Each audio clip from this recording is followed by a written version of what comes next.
Welcome, everybody. My name is Glenn Morris. I'm the CEO at the Chamber of Commerce in the Santa Maria Valley, and with our partners in Lompoc, we want to welcome you to this conversation with Assemblyman Jordan Cunningham. One of the priorities for Chambers of Commerce is to make sure that our members have relationships with our elected officials, with our policymakers, and that you have the information you need in making your choice about who should represent our area in Sacramento going forward. Today, we're pleased to have Assemblyman Cunningham join us and to make some time to answer some questions and share some of his perspectives about what the important issues are of the day and some of the solutions that he would look to try to implement if and when he's returned to Sacramento on our behalf. So Assemblyman, welcome. Thank you for being here. Thank you, Glenn. Thank you for having me, and everybody watching at home, whenever you watch this, thank you for joining us. Yeah, it's obviously a new day, and you know, before we started recording, I was joking with you that, you know, in a normal year we'd have gathered everybody and fed them a bad breakfast, and but you know, at least we'd have rubbed shoulders, right? And hopefully we'll do that again in 2 years. But for now, we make the best. We're doing what we can, right? Which leads me kind of to the first topic, right? Obviously, the elephant in every room is COVID. You know, the pandemic. Pleased to see today that now both Santa Barbara and SLO County have moved from purple to red. So you know, some reopening of our businesses. We're making progress. Obviously, we want to keep that going and get to orange next, and on and on. But you know, let me just start with this. What grade would you give the state in how the state has responded to this pandemic so far? How do you think we've done? So I would give it different grades for different phases of the crisis. We're going on 6 months now. I would say early on I'd score the state, and even the governor for that matter, pretty high.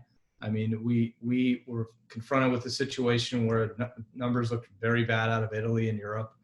We didn't know how hard it was going to hit, how fast it was going to hit. We did know that we didn't have enough hospital beds, ventilators, ICU beds, personal protective equipment, and we needed to play catch up. And the only way to slow the transmission of the virus, the only round in the chamber, if you will, to do that was, you know, to have sort of a stay-at-home order that kept people from mingling as much and therefore transmitting the virus, in order to give us time to catch up. And here locally in San Luis Obispo County, northern Santa Barbara County, we did quite well. We moved mountains. I mean, the first 6 weeks of the pandemic, my office was practically a medical procurement agency. I mean, we were helping counties figure things out. We were getting through creative, using all of our contacts anywhere throughout the state and nation. You know, we had a situation where the state OES, Office of Emergency Services, shipped a bunch of masks, but they had been sitting in storage somewhere, and the elastic had come off and they weren't usable. My office was able to find an elastic maker, whatever they're called, that was able to ramp up and get us new straps. And then we found volunteers, worked with the sheriff at the jail, and got some, you know, all hands on deck kind of thing. And we got those masks refurbished so they could be used. Early on, the Lompoc prison outbreak was a big concern. And the state was actually counting those numbers from that outbreak against the county in terms of reopening and assessing the counties where they were at on the criteria. And we were able to mount a campaign and talk to California Department of Public Health and the governor's office to get them to say, no, this is a contained outbreak within a federal prison. It's not our community's fault. There's no evidence of transmission into the community. You know, and if you count those cases against us, we're going to be in lockdown until kingdom come. So we were able to make that change in policy. We stood up in San Luis Obispo an alternative care site for overflow capacity, which was remarkable public-private partnership collaboration. And then we got the two counties to enter an MOU so that if Santa Barbara County had a need for that, they could utilize the Cal Poly Center. So we worked together as a region really, really well. And the first couple months, I think I would give the state a decent grade. What became clear, though, certainly by May, is that in a lot of ways, the state was not taking a regional or county-based approach to the numbers. and they weren't, the state and the governor were not making reopening decisions at a localized level. So the effect of that was Los Angeles County, that had very bad COVID numbers, this dense urban environment, more public transit, and so forth. Their numbers were essentially holding the rest of us back from any sort of semblance of a science-based, medically directed reopening plan, which we were fully prepared to do. So we worked on that for months, got some movement. What I have seen, however, is the state has moved the goalposts quite a bit. The criteria has changed a number of different times, and thus far the state's been unwilling to give you bonus points. In a sense, they're looking at positivity rates and testing rates, which is fine and good. But there's two issues with that. One is they're treating positive cases amongst healthy people that may be asymptomatic or mildly symptomatic, the same as they're treating a positive case amongst an older person that might have high risk factors, right? So that doesn't make a ton of sense. And then the second issue is they're not giving any bonus points, if you will, to counties for having that surplus hospital capacity, medical capacity, and ICU capacity. I mean, the goal is to get people treatment so they survive and they get back to health as quickly. And the goal should be protecting the vulnerable, which we need to do. And we need to have the medical care capacity to do that. And I think we're doing pretty well on the Central Coast. And my hope is that the state can move to a position where they're taking that into account. So those of us, the counties like ours, that have done the hard work to prepare to handle any increase in hospitalization from COVID, that's being credited. That we get, because I tell you the shutdown stuff. I've had heartbreaking Zoom calls with gym owners and salon owners, houses of worship, you name it. I mean, restaurant owners, bar owners. I mean, there's people losing everything that they have and everything they've worked their lives for. And the federal loan programs that kept people afloat for a while, are, basically pretty much used up at this point. So we're just not in a position where I think this is very sustainable any longer. Yeah, no, I appreciate that. And, as you think about, lessons we are learning, right? So that the next time something like this comes up, are there one or two things that you'd like to make sure we do differently the next time around? Well, I hope there is no next time in terms of the COVID issue. My hope is we have a vaccine early next year. But I think we all kind of realized we had previously unknown. We had something of a nationwide shortage of ventilators and personal protective equipment. I think we've caught up as a nation and as a state, and that's good. And so I think we're better prepared in that respect. And I think we're all kind of learning as we go. And you talk to the public health professionals, and they're learning as they go too. The advice originally out of the CDC was masks aren't effective, and or we're not sure. And if you wear masks or mandate that people wear masks, you might give them sort of false sense of security, and they won't space themselves out in distance. So for a long time, 2 months, the CDC was not recommending masks. Well, they've studied it more and learned more and said, well, masks can be effective, so we should have people do that, right? So you learn as you go, and I think we are going to get through this. There has never been a virus that the combined ingenuity of humankind has not been able to defeat, and this will be no different.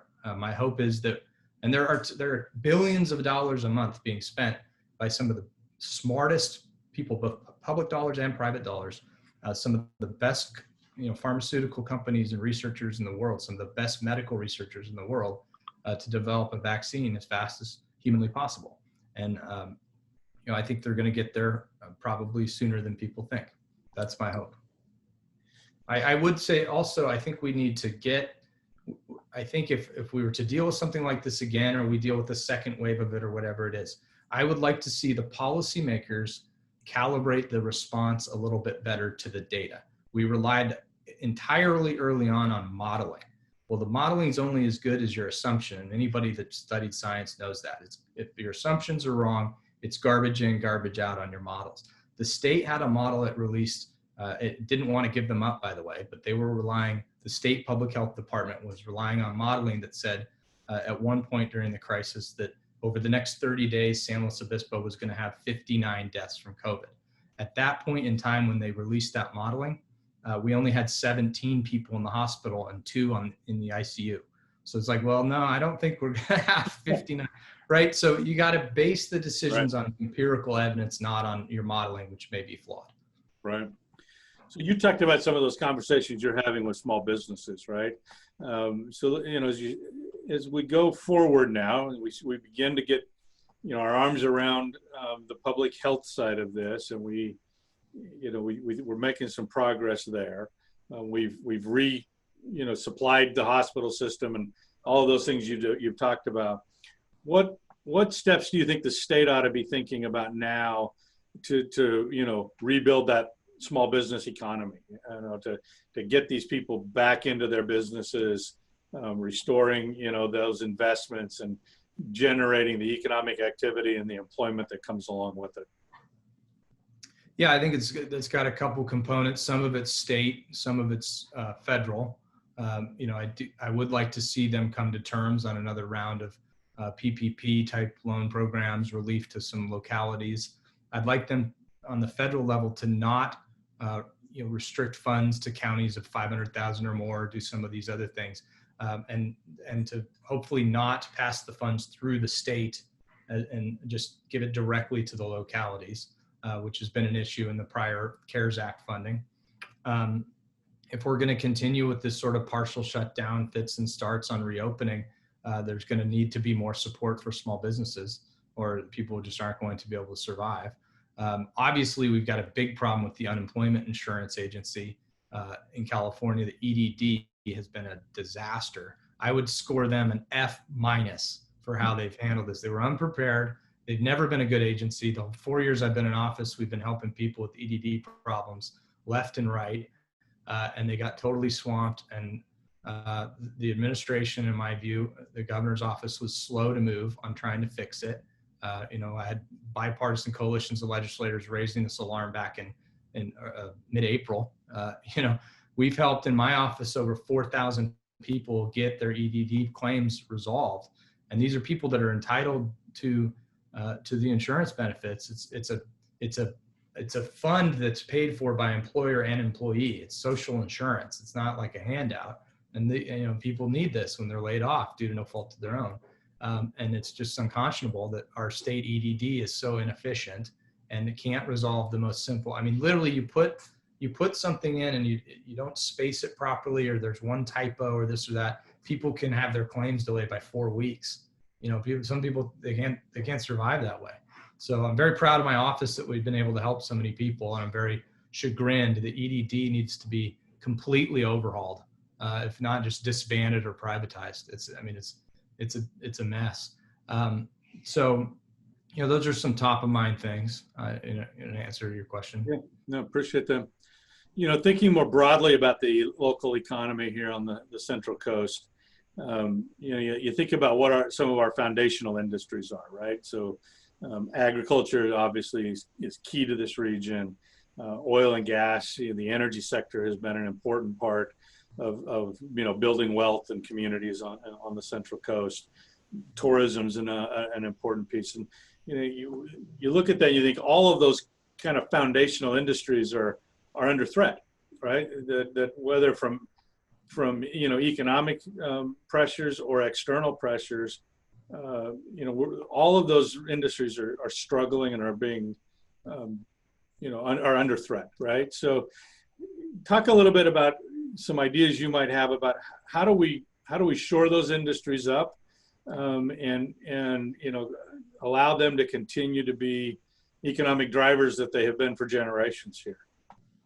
Yeah, I think it starts with not over-regulating them to death. I mean, that would be helpful. There's every year Sacramento is pushing out more and more regulations, more taxes, more fees, and that makes life difficult. I think there's a major existential threat to a lot of our industries you mentioned on the ballot this year in the form of Prop 15. It would remove Prop 13 property tax protections from a large number of commercial businesses.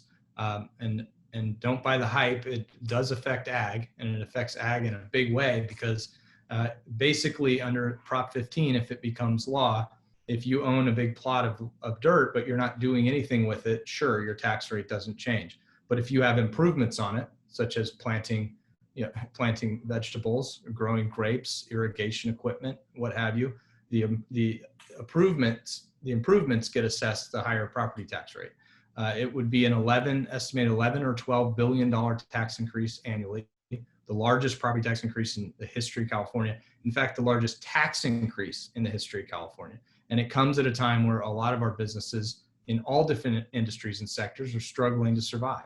And it's going to get passed down, if it passes, to the small business owner. There's no doubt about that. Most people that own a small business, whether it's a taco shop, a hair salon, what have you, are leasing their space. And so they're often on triple net leases, so the property taxes get passed to them directly. Even if they're not on a triple net lease, when the landlord's property tax bill quadruples, they're coming after you, the tenant, for some of that dough. So it's the wrong thing to do, in my view, period. Prop 13 should be left alone. And it's absolutely the wrong time to do it. I mean, we've got everybody struggling to survive.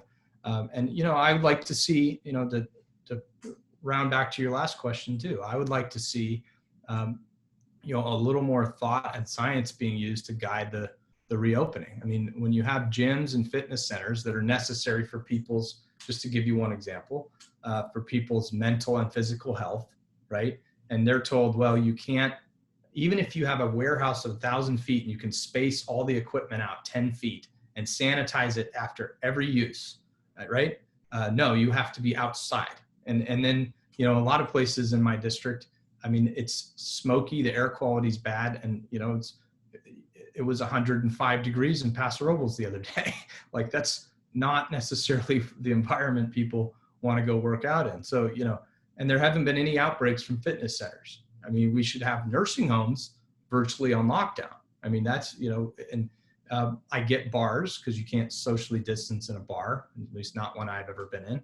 I get the concert venues and sports arenas. I mean, I get some of those things where you can't distance your space. But look, the CDC's told us and the scientists have told us physical distancing and mask wearing, sanitization, washing hands, and so forth is effective.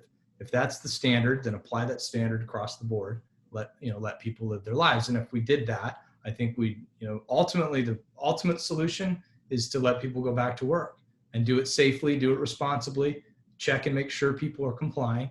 But we can't expect business owners and the people they employ to live on federally sponsored loans and unemployment benefits forever. It's just, there isn't enough money to do that.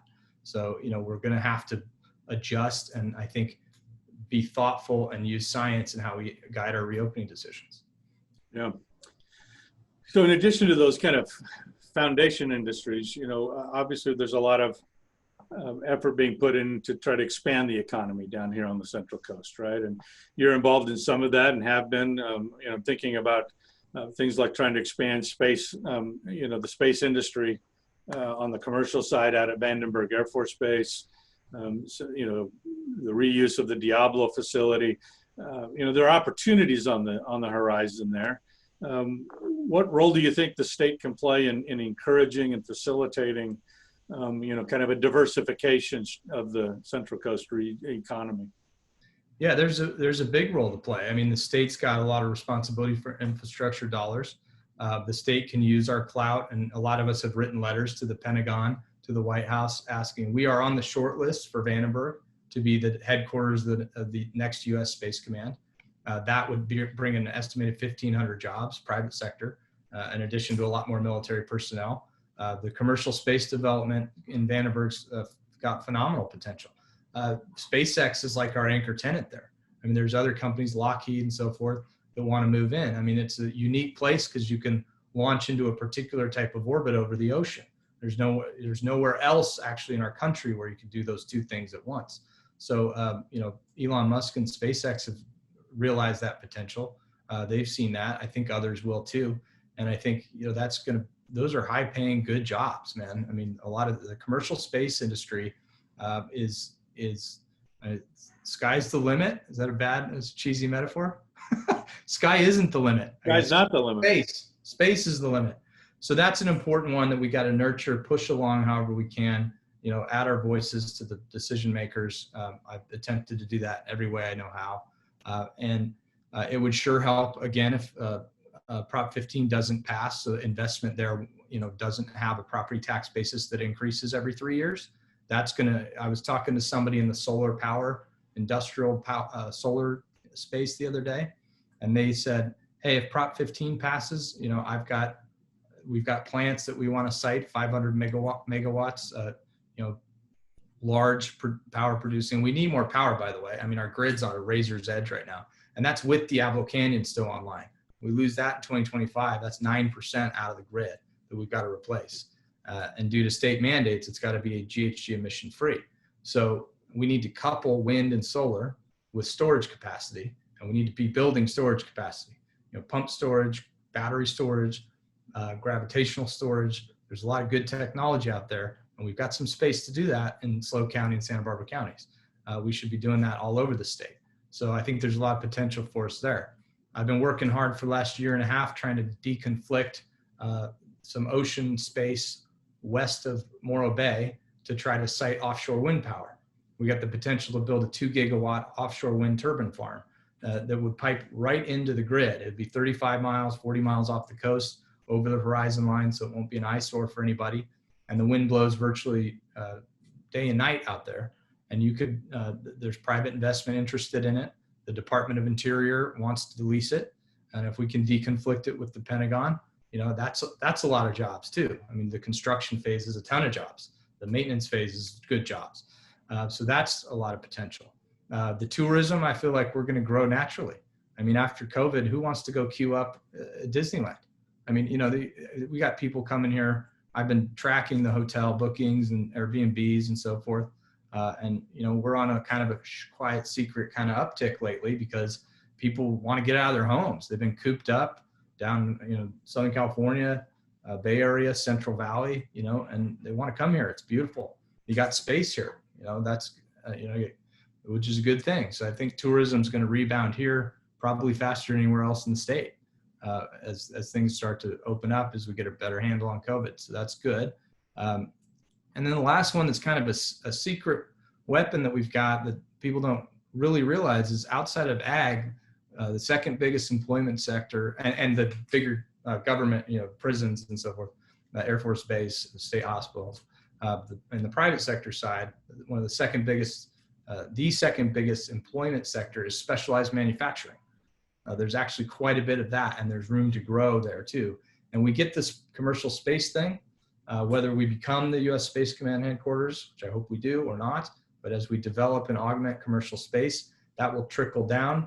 You got Hancock, you got Questa, we can have career technical education, pathway programs into avionics, airplane mechanics. You can learn how to, make sure that if you're building a satellite or a rocket to put a satellite into orbit, that, you've got the specialized training for that. Those are good jobs, man. Those are good jobs. So, I think all those things hold a lot of potential for us here. Well, I know we've covered a lot of ground. I just maybe last question, any priorities that you're excited about pursuing in the next term that we haven't talked about yet? Yeah, I mean, I've done a lot of work fighting human trafficking. That's righteous work. And, I've passed 4 bills to give protections to victims, help give tools to law enforcement and prosecutors to go after those cases and, pull that up by the roots. And that's important work. It's important that we have advocates for career technical education to make sure we don't lose ground on what we were able to win 3-4 years ago in terms of the state matching grant. I think small business still needs a voice. I mean, they need now more than ever, probably. And the legislature is not a friendly place to small business. It just isn't.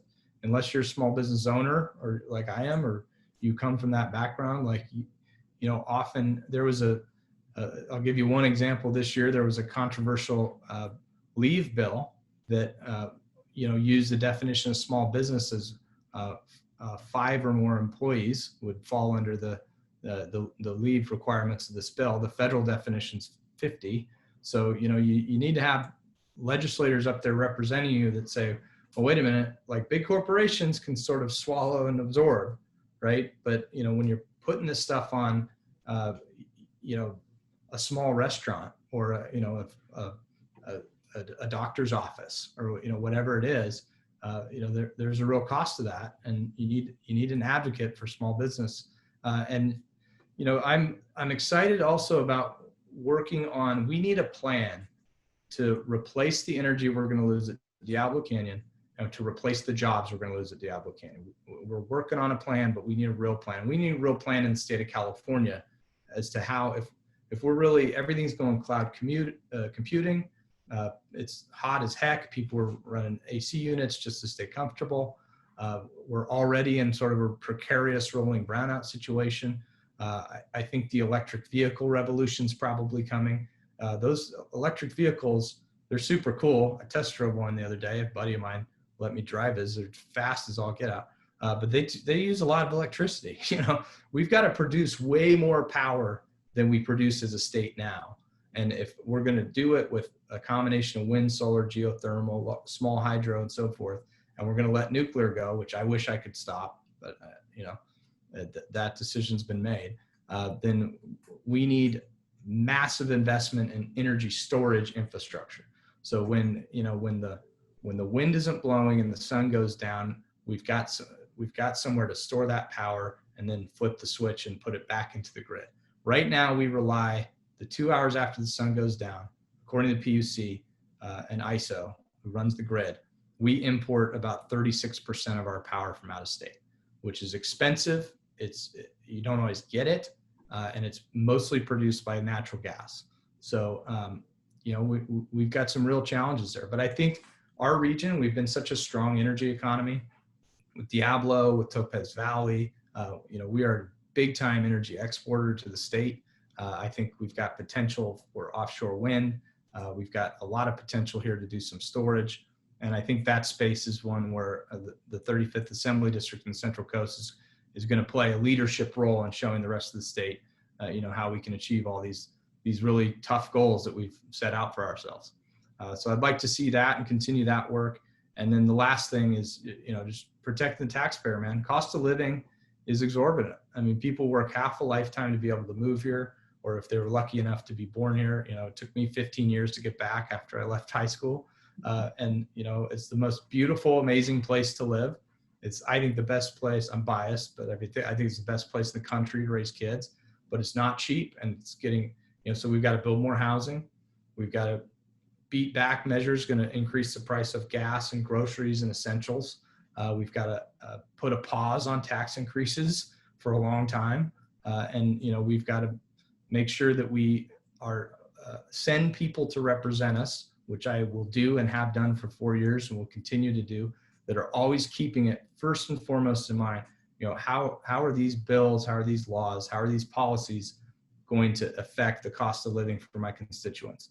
And if the answer is it's going to increase them, then you need to say no, because people have, for them to be able to enjoy the beauty and wonder of the Central Coast. I don't want to see families, grandparents having to leave because they got taxed out, or kids not being able to, afford a home here, or young parents not being able to afford a home here. We can do better than that. And I think we need to do better than that as a state, and we owe that to our constituents. Well, sir, thank you. Appreciate your time today, and appreciate your willingness to serve. It's not everybody that will leave their day job and their small business and their family and step forward and say, I'm willing to serve. And so regardless of the outcome of the election, I want to say thanks. We appreciate the service you have rendered and your willingness to continue to do that. Thank you, Glenn. It's been truly an honor, and I couldn't do it without my wife. She, when I'm legislating and campaigning and so on and so forth, she's holding down the fort, and she's a wonderful support. I'm very fortunate, and I do think that this is going to be. I think it's going to be an interesting election. It's an unprecedented year. We've never really seen anything like that, but very proud of the work we've been able to do, me and my team, my staff, to help move the Central Coast forward. And I think given another term, we'll get even more accomplished. Again, I appreciate that very much. And to our members that are watching, I appreciate you taking some time and educating yourself. And more than anything, we just encourage you to get out and vote. It's important that you speak up, find representatives that will represent you and your business well. So again, thank you, sir. Appreciate that. Hope you're having a great rest of your day. Take care.